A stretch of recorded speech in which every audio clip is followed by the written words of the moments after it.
Shalom, saudara yang Tuhan Yesus Kristus kasihi. Berjumpa kembali dengan saya di channel ini, di mana hari ini kita kembali akan bersama-sama membaca dan merenungkan kebenaran firman Tuhan. Tetapi sebelumnya saya mengajak kita berdoa, memohon tuntunan dan bimbingan Roh Kudus bagi kita sekalian. Mari kita berdoa.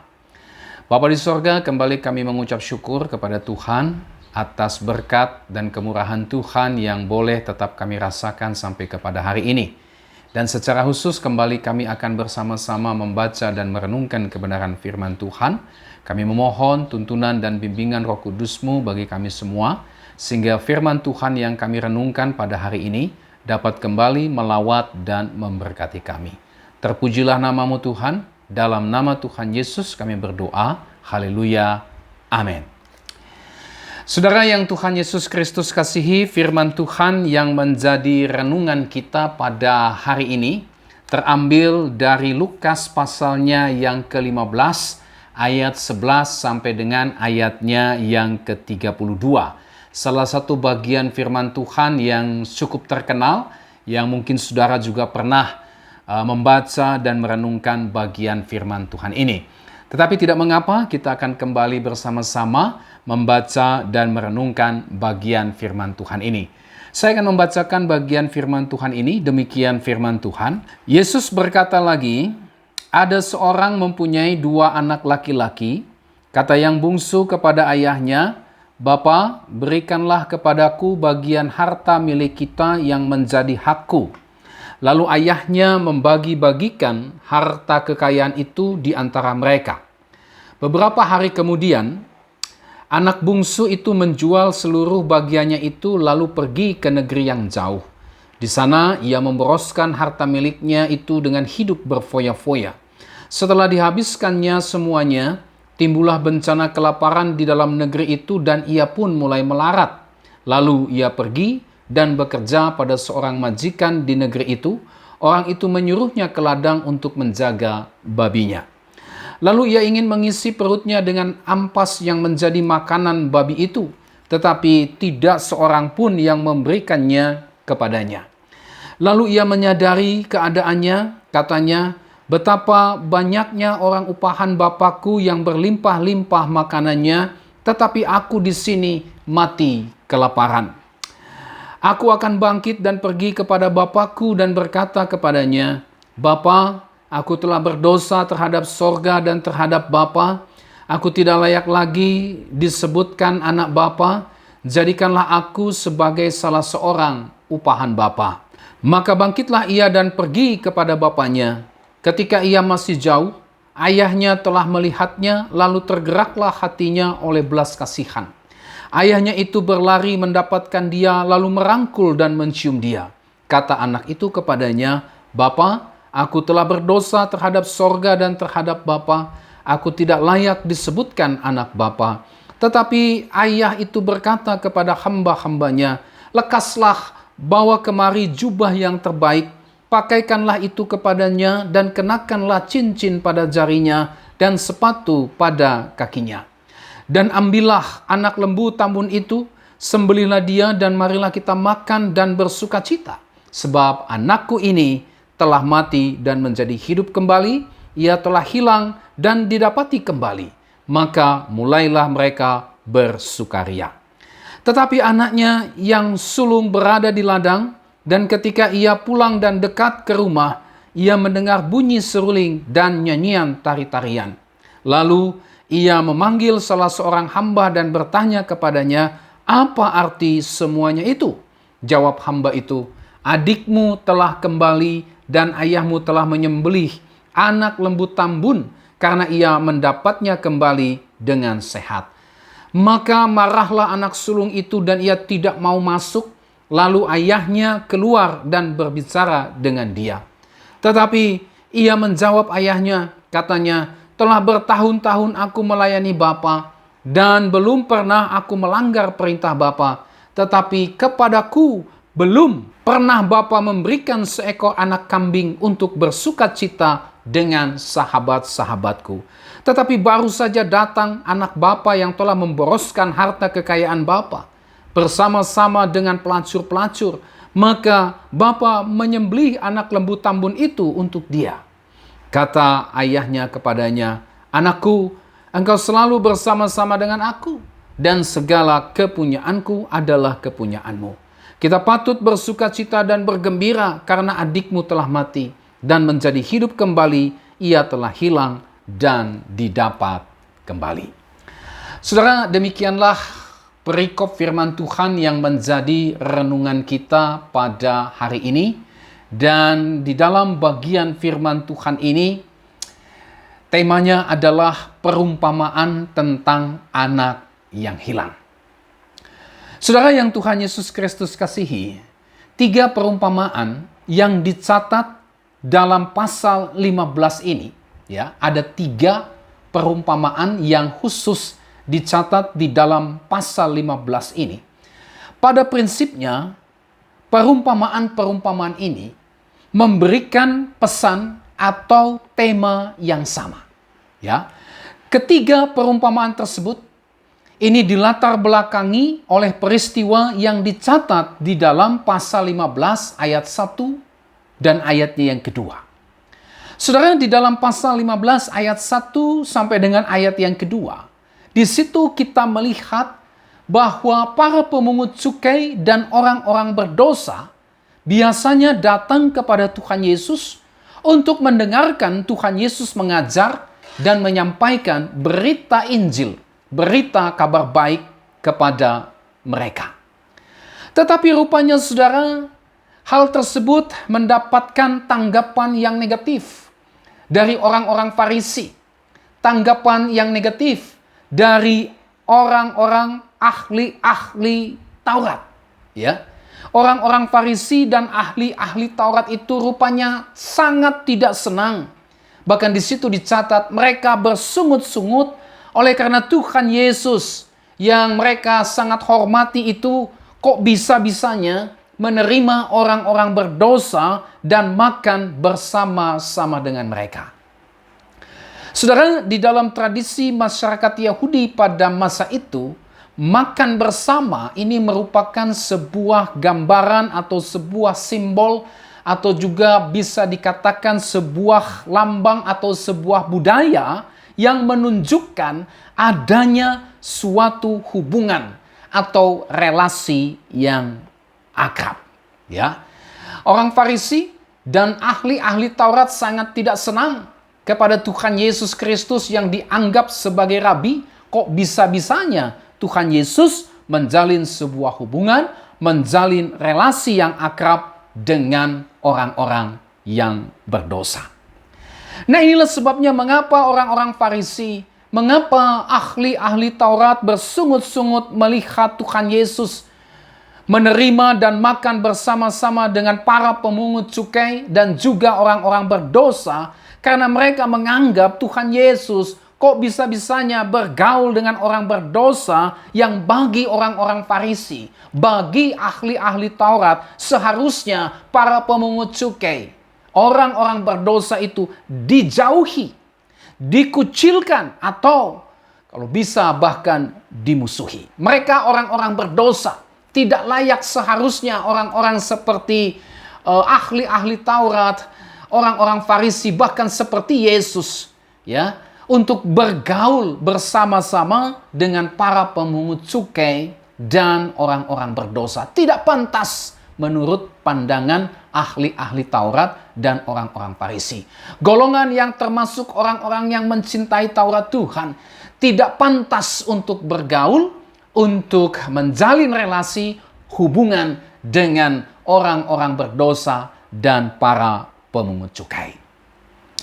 Nah, saudara, untuk meresponi apa yang menjadi sikap dan tanggapan orang-orang Farisi dan ahli-ahli Taurat tersebut, maka Tuhan Yesus memberikan 3 perumpamaan kepada mereka, ya.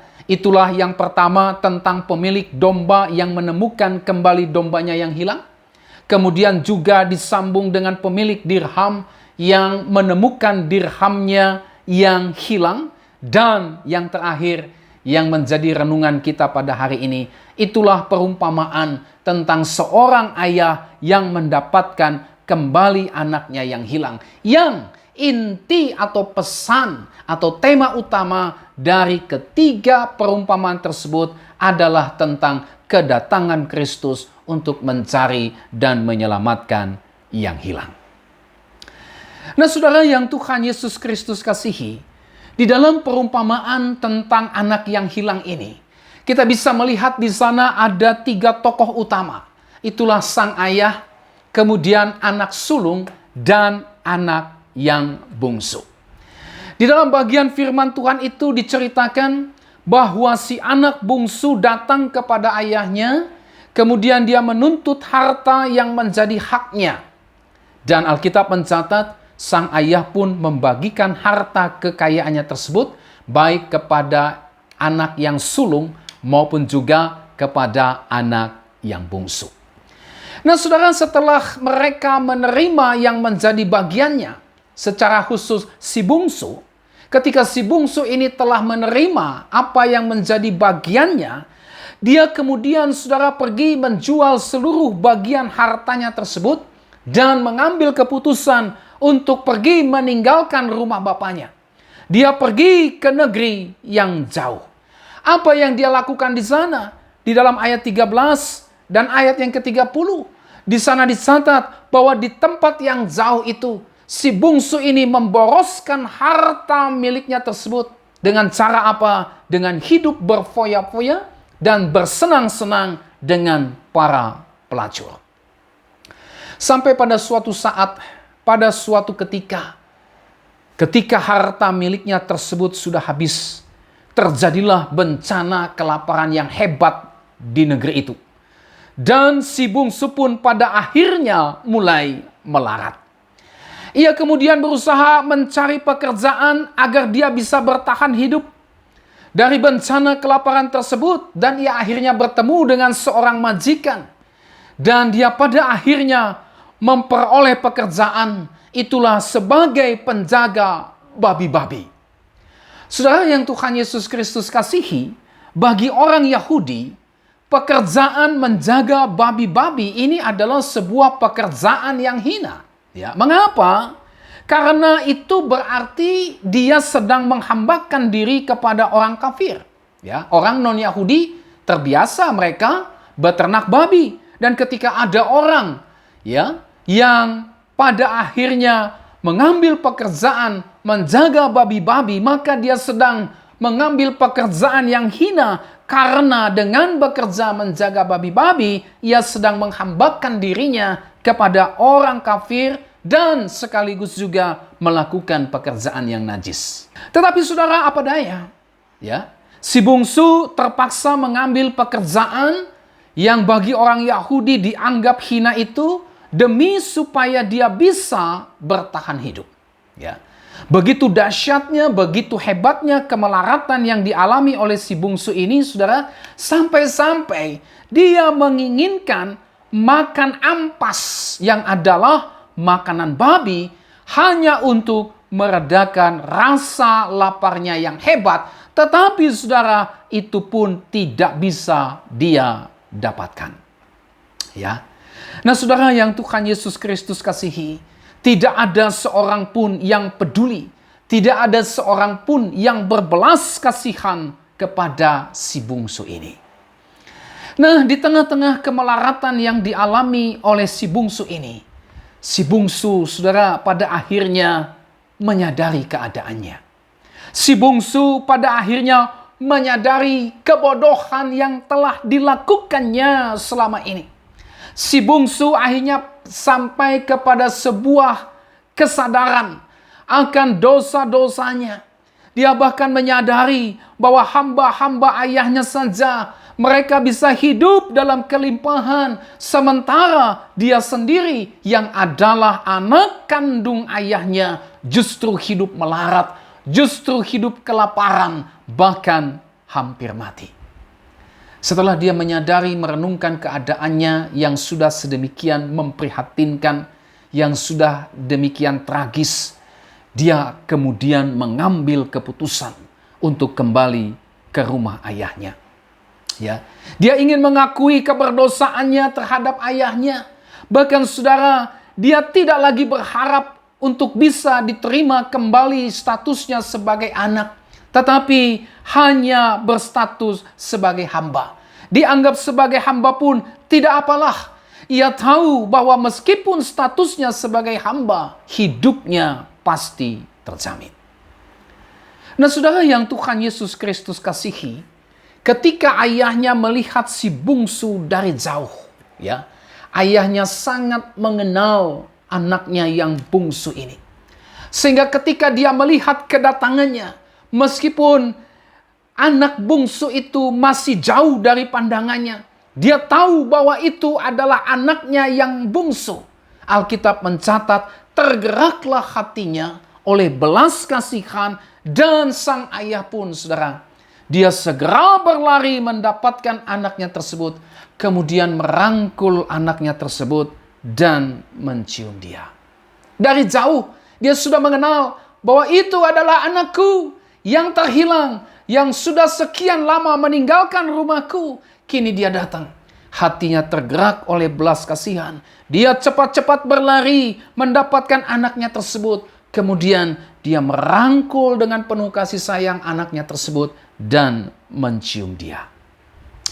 Si bungsu ketika dia berjumpa dengan ayahnya, dia berkata kepada ayahnya bahwa dia telah berbuat dosa.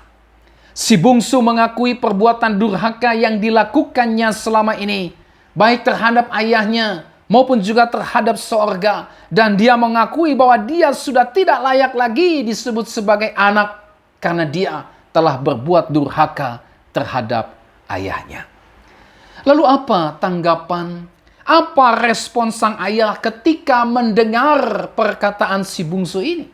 Alkitab mencatat, sang ayah justru merespons dengan memerintahkan para hamba-hambanya untuk membawa dan mengenakan jubah yang terbaik kepada si bungsu, kemudian mengenakan cincin yang terbaik di jarinya dan sepatu yang terbaik pada kakinya, dan kemudian sang ayah memerintahkan kepada hamba-hambanya untuk segera membuat perjamuan makan dan menyembelih anak lembu tambun, diiringi dengan musik, diiringi dengan nyanyian dan tari-tarian sebagai bentuk sukacita atas kembalinya si bungsu yang tadinya mati tetapi hidup kembali, dan yang tadinya hilang namun didapat kembali.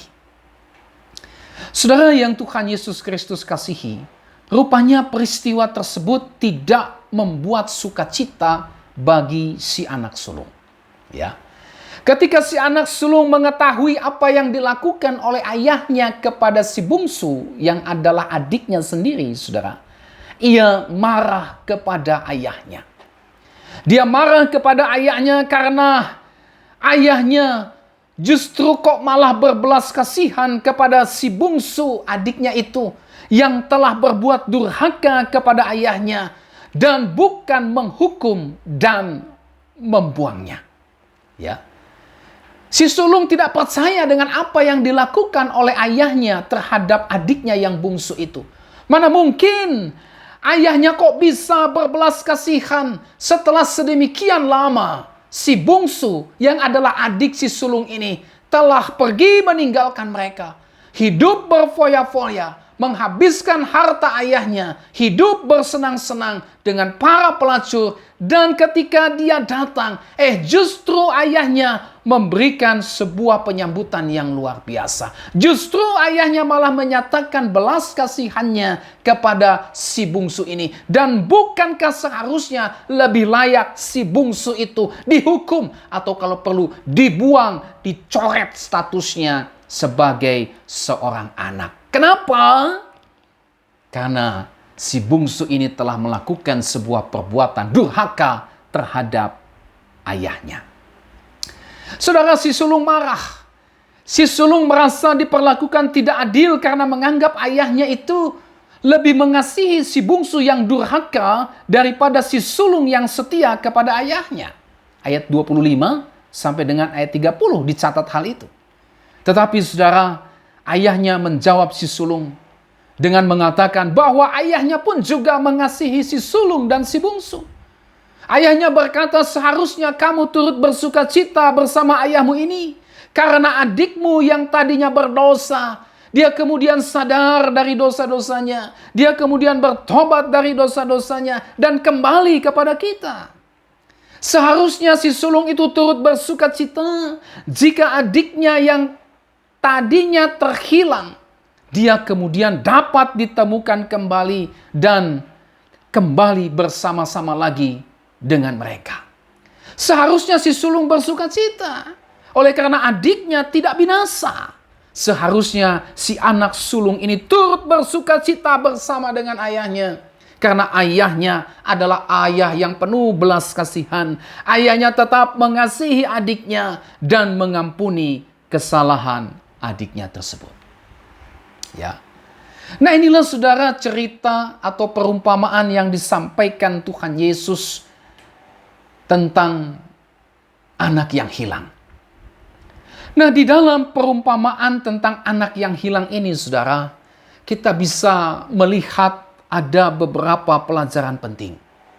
Apa saja itu? Yang pertama, saudara, kita bisa melihat di dalam perumpamaan ini, Allah mengasihi orang yang terhilang.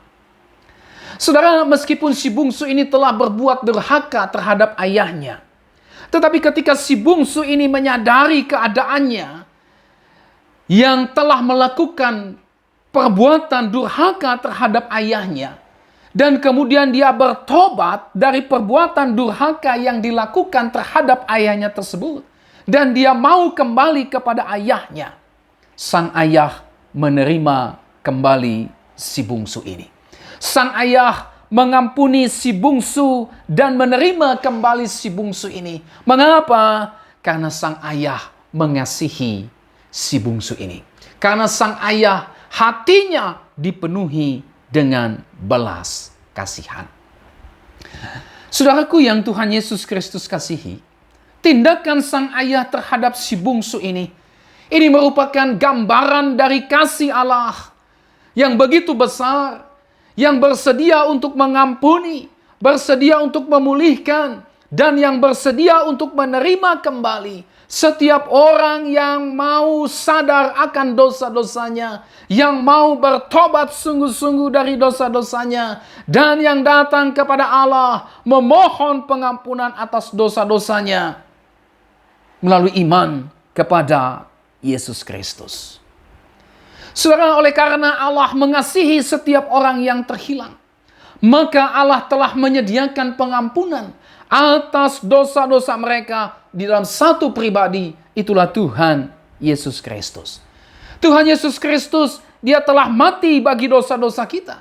Sehingga setiap kita yang menyadari akan dosa-dosa kita, dan setiap kita yang mau bertobat dan percaya kepada Kristus, maka kita akan menerima belas kasihan Allah. Itulah berupa pengampunan dan pemulihan oleh Allah. Oleh sebab itu, saudara, mari kita bertobat dari dosa-dosa kita. Mari kita tinggalkan dosa-dosa kita. Mari kita datang kepada Kristus dan memohon pengampunannya. Maka kita akan diampuni dan dipulihkan oleh Tuhan.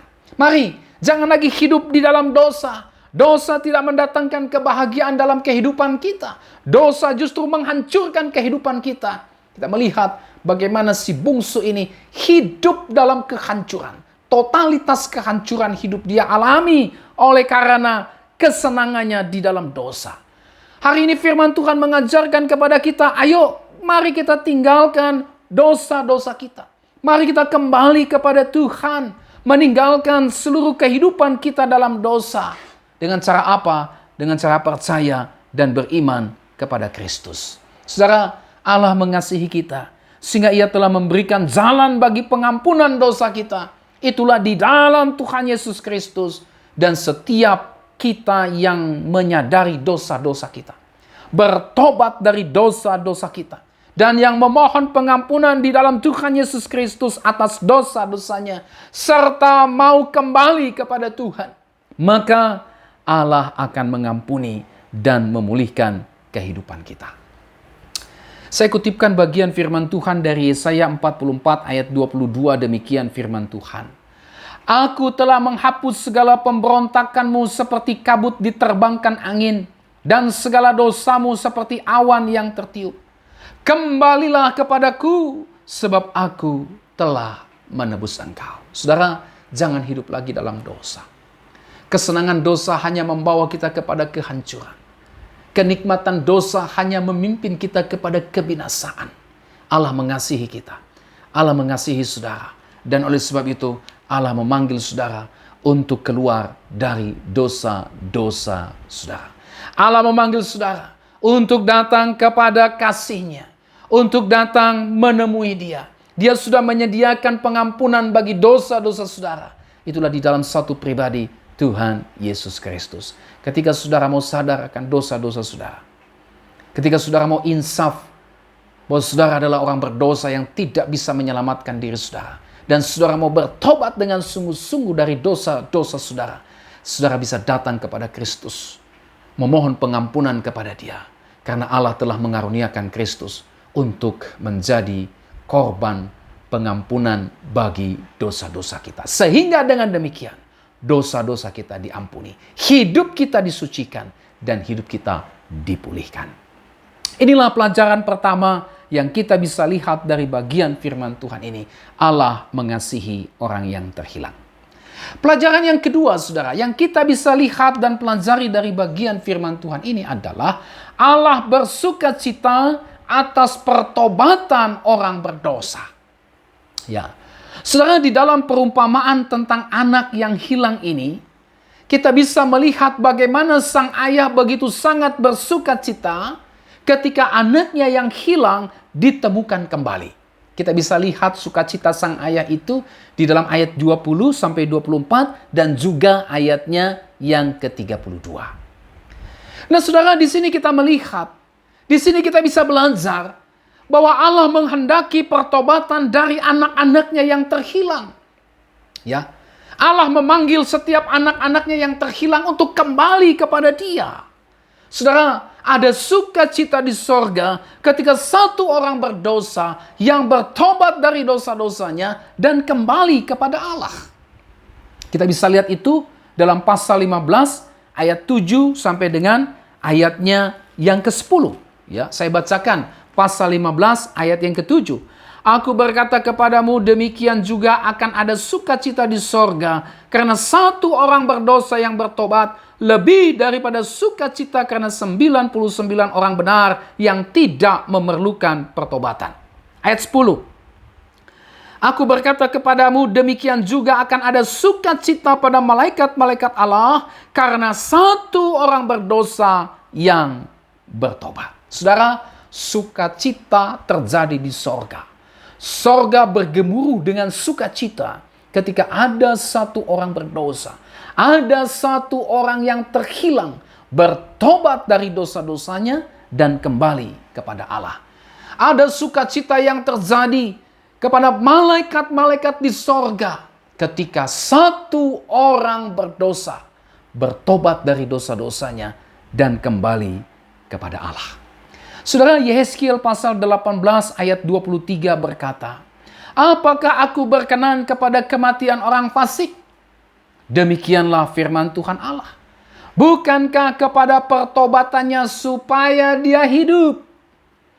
Kemudian Yehezkiel 33 ayat 11. Katakanlah kepada mereka, demi aku yang hidup, demikianlah firman Tuhan Allah. Aku tidak berkenan kepada kematian orang fasik, melainkan aku berkenan kepada pertobatan orang fasik itu dari kelakuannya supaya ia hidup. Bertobatlah dari hidupmu yang jahat itu. Mengapa kamu akan mati, hai kaum Israel? Saudara, Allah tidak menghendaki saudara dan saya terus hidup di dalam dosa. Itu sebabnya Allah memanggil saudara dan saya untuk bertobat dari dosa-dosa kita. Untuk tidak lagi terikat dengan dosa-dosa kita. Allah memanggil kita supaya kita meresponi panggilannya tersebut untuk meninggalkan dosa-dosa kita, bertobat dan kembali kepada jalan Tuhan. Ya, ketika kita bertobat, saudara, ada sukacita yang terjadi di sorga. Ya, orang mengalami mujizat kesembuhan dari penyakit Tidak ada itu malaikat bersukacita. Orang baru saja naik jabatan, naik kedudukan, harta kekayaannya bertambah, usaha dan pekerjaannya berhasil, sukses dalam studi, ya, sukses dalam karir, berprestasi, memiliki pemikiran yang cemerlang, mempunyai skill yang dihargai dan dihormati semua orang, itu semua tidak membuat sukacita di sorga. Tidak ada malaikat yang bersukacita terhadap semua hal itu. Kenapa? Karena semua itu sifatnya fana. Alkitab mencatat, sorga hanya bersukacita, malaikat bersukacita ketika saudara dan saya bertobat, berpaling dari dosa-dosa saudara dan saya, dan kembali kepada Allah. Malaikat di sorga bergemuruh dengan sukacita ketika saudara dan saya menyadari dosa-dosa saudara dan saya, dan mengambil keputusan untuk bertobat dari dosa-dosa saudara dan saya, percaya kepada Kristus, karena hanya Kristuslah yang bisa mengampuni dosa-dosa kita, karena Dia telah mati untuk menebus, menghapus dosa-dosa kita, sehingga dengan demikian dosa-dosa kita diampuni, hidup kita dipulihkan, dan kita tidak lagi berjalan menuju kepada kebinasaan akibat dosa, tetapi sekarang kita berjalan menuju kehidupan di dalam Kristus Yesus. Nah, oleh sebab itu, saudara, mari kita bertobat dari dosa-dosa kita dan percaya kepada Yesus Kristus, karena Allah menghendaki saudara dan saya bertobat dari dosa-dosa kita. Mari kita bertobat dari dosa-dosa kita, karena Allah tidak menghendaki saudara dan saya binasa karena dosa-dosa kita, tapi Allah menghendaki supaya saudara dan saya memperoleh hidup di dalam namanya. Oleh sebab itu, saudara, sekelam apapun dosa yang kita alami, sekelam apapun kehidupan kita dalam dosa, ketika Roh Kudus menerangi hati kita, dan ketika kita mulai sadar akan dosa-dosa kita, ketika kita mau bertobat dengan sungguh-sungguh dari dosa-dosa kita, dan percaya kepada Kristus, maka ada sukacita di sorga. Ada sukacita pada malaikat Allah. Ya, orang mungkin saja mencibir pertobatan saudara. Ya, orang mungkin bisa saja meragukan pertobatan saudara. Tetapi ketika saudara benar-benar merasakan kasih Allah yang menyadarkan saudara akan dosa-dosa saudara, yang membimbing saudara untuk datang kepada Kristus, menerima pengampunan Allah di dalam Kristus, maka percayalah saudara, meskipun orang mencibir, meragukan pertobatan saudara yang sungguh-sungguh itu, tetapi sorga bersukacita atas pertobatan saudara. Oleh sebab itu, tidak perlu kita pusing, tidak perlu kita mendengarkan cibiran sungutan orang-orang yang tidak menyukai pertobatan kita. Ya, ingatlah, ada sukacita di sorga ketika kita benar-benar bertobat dan percaya kepada Kristus. Ada sukacita di sorga ketika saudara dan saya benar-benar bertobat dan percaya kepada Kristus, karena dengan demikian kita menjadi warga negara kerajaan sorga. Saudara yang Tuhan Yesus Kristus kasihi, mari kita juga turut bersukacita ketika ada orang berdosa yang bertobat dari dosa-dosanya. Mari kita turut bersukacita ketika ada orang yang menyadari akan dosa-dosanya, lalu kemudian berpaling dari dosa-dosanya, mengambil keputusan untuk bertobat dari dosa-dosanya, datang kepada Kristus, percaya kepada Kristus, menerima Kristus sebagai Tuhan dan Juru Selamatnya pribadi. Mari kita turut bersukacita bersama orang tersebut. Ya. Jangan kita seperti si sulung tadi, ya, yang tidak mau bersukacita ketika adiknya bertobat dari dosa-dosanya. Tidak suka dia. Ya. Jangan seperti orang-orang Farisi. Jangan seperti ahli-ahli Taurat yang tidak bersukacita dan malah bersungut-sungut ketika Tuhan Yesus berada bersama-sama dengan orang-orang berdosa. Karena Tuhan Yesus menghendaki mereka bertobat dari dosa-dosanya. Ya. Jangan ikuti contoh buruk dari orang Farisi, ahli-ahli Taurat, bahkan si anak sulung ini. Mari kita bersukacita. Seharusnya kita senang, seharusnya kita bergembira, seharusnya kita bersukacita ketika ada orang berdosa yang bertobat dari dosa-dosanya.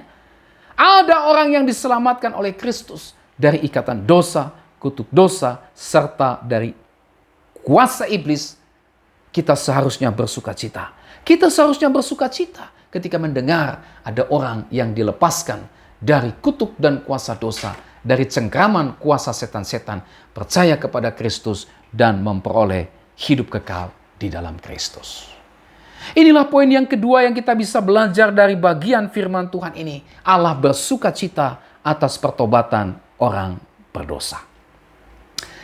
Pelajaran yang ketiga, saudara. Di dalam firman Tuhan ini kita bisa melihat pelajaran yang ketiga. Itulah panggilan untuk memberitakan kasih Allah kepada setiap orang yang terhilang. Saudara, di dalam pasal 15 ayat 1 sampai dengan ayat yang kedua yang tadi kita sudah lihat, yang tadi kita sudah bahas bersama. Ya, di situ tadi kita sudah melihat bagaimana orang-orang Farisi dan ahli-ahli Taurat, mereka mengomel, saudara ya. Mereka bersungut-sungut ketika Tuhan Yesus menerima orang-orang berdosa yang datang kepadanya dan makan bersama-sama dengan mereka.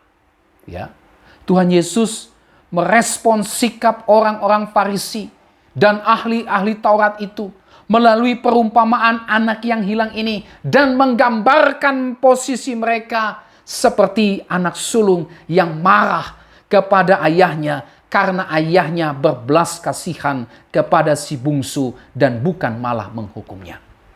Ya, melalui perumpamaan ini Tuhan Yesus sedang mengajar, Tuhan Yesus sedang menegur ahli-ahli Taurat, orang-orang Farisi. Kalau engkau mengenal kebenaran firman Tuhan, kalau engkau mengaku dirimu bahwa dirimu adalah orang yang mengetahui firman Tuhan, seharusnya engkau bersukacita kepada orang-orang berdosa yang mengambil keputusan untuk bertobat. Dan bukan malah engkau mengharapkan kematiannya. Sebagai orang-orang yang mengerti ajaran kitab Taurat, seharusnya mereka memberitakan firman Tuhan kepada orang-orang berdosa itu, agar mereka juga bisa melihat kebenaran Allah yang membuat mereka berpaling dari dosa-dosanya dan kembali kepada jalan Allah. Bukan malah membencinya, bukan malah menjauhinya, bukan malah justru memiliki sikap yang tidak suka ketika orang berdosa itu ya punya kesempatan untuk mendengarkan kabar baik, untuk mendengarkan Injil dan diselamatkan. Ya. Mereka seharusnya bisa menangkap pesan ya dari kedekatan Yesus dengan orang-orang berdosa.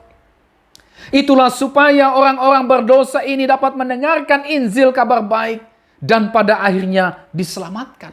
Harusnya orang Farisi, ahli-ahli Taurat ini bisa menangkap apa maksud dan tujuan Yesus ketika Yesus menerima orang-orang berdosa dan makan bersama dengan mereka. Seharusnya mereka memahami bahwa tujuan kedatangan Yesus itu adalah supaya orang berdosa ini bisa mendengarkan kabar baik dan mereka diselamatkan. Mereka bertobat dari dosa-dosa mereka. Dan bukan malah justru menjauhi, mengucilkan, dan membenci mereka. Bagaimana mungkin mereka bisa dapat mendengarkan kabar baik kalau engkau ahli-ahli Taurat, kalau engkau orang-orang Farisi, engkau tidak memberitakan kabar baik itu kepada mereka. Tetapi engkau justru malah mengharapkan kebinasaan mereka. Ini berarti engkau tidak punya belas kasihan. Ya.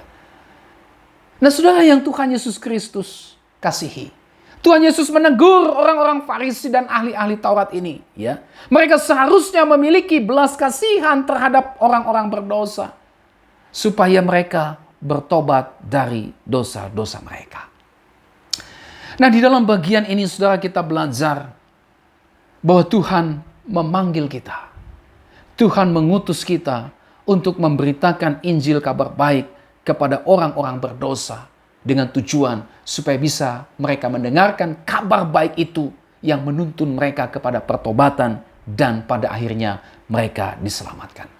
Tuhan tidak mengajar kita untuk hanya senang, bangga, puas dengan keselamatan yang kita miliki. Tidak, saudara. Tuhan panggil kita dan mengutus kita untuk memberitakan kabar baik Injil yang sudah mengubah kehidupan kita itu kepada setiap orang-orang berdosa yang terhilang itu, supaya mereka pun juga dapat mengalami keselamatan sama seperti kita telah menerima keselamatan tersebut. Saudara, Tuhan panggil kita supaya kita tidak boleh masa bodoh. terhadap orang-orang yang masih terhilang, yang ada di sekitar kita. Ya. Mungkin itu istrimu, mungkin itu saudaramu, mungkin itu orang tuamu, mungkin itu anak-anakmu, mungkin itu saudara-saudaramu, mungkin itu menantumu, mertuamu, kerabat keluargamu, tetanggamu, teman kerjamu, teman sekolahmu, teman kampusmu, teman lingkunganmu, dan seterusnya. Ya, Tuhan panggil kita supaya kita tidak masa bodoh terhadap orang-orang yang terhilang yang ada di sekitar kita. Kita tidak boleh egois untuk menikmati keselamatan yang kita telah terima sendiri dan tidak mau peduli dengan orang-orang yang terhilang di sekitar kita yang membutuhkan keselamatan di dalam Tuhan Yesus Kristus. Kita tidak boleh menjauhi, mengucilkan, memisahkan diri, atau bahkan membenci mereka. Ya, kita dipanggil oleh Tuhan dan kita diutus Tuhan untuk menyampaikan kabar baik itu kepada mereka sehingga mereka yang terhilang itu, saudara, pada akhirnya dapat diselamatkan. Nah, oleh sebab itu, saudara, mari kita berdoa meminta kepada Tuhan. Saudara dan saya yang sudah menerima anugerah keselamatan, yang telah menyelamatkan saudara dan saya dari dosa dan kebinasaan dosa, dan yang telah membawa saudara dan saya untuk memperoleh kehidupan yang kekal. Mari saudara, kita tidak boleh puas atas keselamatan yang telah kita terima. Tuhan panggil kita, Tuhan utus kita untuk menyampaikan kabar baik yang telah mengubahkan kehidupan kita tersebut. Oleh sebab itu, saudara, mari kita mulai berdoa kepada Tuhan. Mari kita memohon kepada Tuhan, meminta kepada Tuhan, agar Tuhan memberikan kepada kita hati yang penuh belas kasihan Kristus, ya, atas orang-orang yang terhilang, sehingga kita dapat berdoa bagi orang-orang yang terhilang. Kita dapat pergi memberitakan Injil kabar baik kepada orang-orang yang terhilang. Kita dapat mendukung pelayanan-pelayanan pemberitaan Injil kepada orang-orang yang terhilang. Sehingga mereka juga semua dapat mendengarkan Injil kabar baik itu, saudara, dan diselamatkan. Adakah saudara hari ini punya hati, punya belas kasihan terhadap jiwa-jiwa yang terhilang, saudara, yang sedang berjalan menuju kepada kebinasaan kekal? Allah tidak panggil kita untuk kita merasa puas dengan keselamatan yang kita punya. Allah panggil kita. Allah mau pakai kita untuk kita pergi memberitakan Injil kabar baik yang telah kita terima, yang telah kita alami dalam kehidupan kita. Untuk kita sampaikan juga kepada mereka yang terhilang. Sehingga mereka yang terhilang pun dapat mengalami kelepasan, keselamatan di dalam Tuhan Yesus Kristus. Nah, saudara yang Tuhan Yesus Kristus kasihi, inilah 3 pelajaran yang bisa kita lihat dari perumpamaan tentang anak yang hilang ini. Kiranya 3 pelajaran penting yang sudah kita dapatkan dari perumpamaan tentang anak yang hilang ini membawa kita kepada sebuah sikap, membawa kita kepada sebuah keputusan. Pertama, menyadari bahwa Allah mengasihi kita, sehingga kita kembali kepada Allah dengan cara bertobat dari dosa-dosa kita dan percaya kepada Kristus yang dikaruniakan Allah kepada kita untuk menjadi jalan bagi pengampunan dosa-dosa kita dan pemulihan kehidupan kita. Ketika kita tahu, ketika kita menyadari bahwa Allah mengasihi kita, Allah tidak mau kita binasa, dan kita tahu bahwa Allah telah mengaruniakan Kristus untuk menjadi jalan pengampunan bagi dosa-dosa kita, maka kita ambil keputusan hari ini. Saya mau bertobat, Tuhan. Saya tidak mau lagi hidup dalam kesenangan dosa. Ya, saya mau datang kepada Tuhan.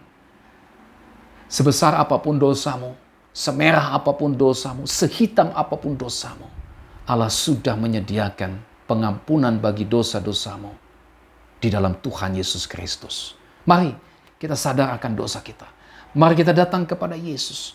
Mari kita bertobat, percaya kepada Yesus. Dan Dia akan mengampuni, menyucikan kehidupan kita, dan memulihkan kehidupan kita. Yang kedua, mari kita turut bersukacita ketika ada satu orang berdosa yang bertobat dari dosa-dosanya. Ya, mari kita terima dia sebagai bagian dari tubuh Kristus. Mari kita tidak lagi memandang masa lalunya sebagai orang yang berdosa. Tetapi mari kita pandang orang yang telah dibaharui oleh Kristus itu sebagai orang yang telah menjadi ciptaan baru. Ada banyak orang Kristen yang memandang saudara seimannya dalam kacamata masa lalunya sebagai orang berdosa. Padahal dia sudah bertobat, padahal dia sudah menjadi ciptaan baru. Berhenti saudara bersikap demikian.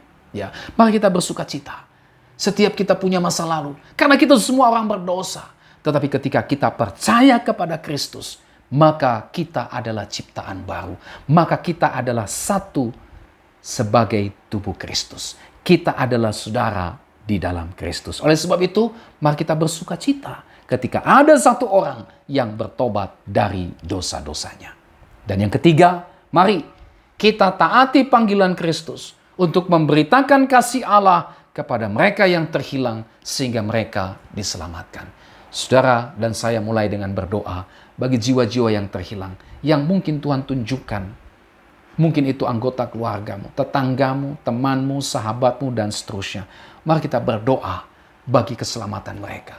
Mari kita berdoa supaya Tuhan beri kesempatan, momen untuk kita bisa menceritakan Injil kabar baik itu kepada mereka. Sehingga mereka bisa mendengarkan Injil.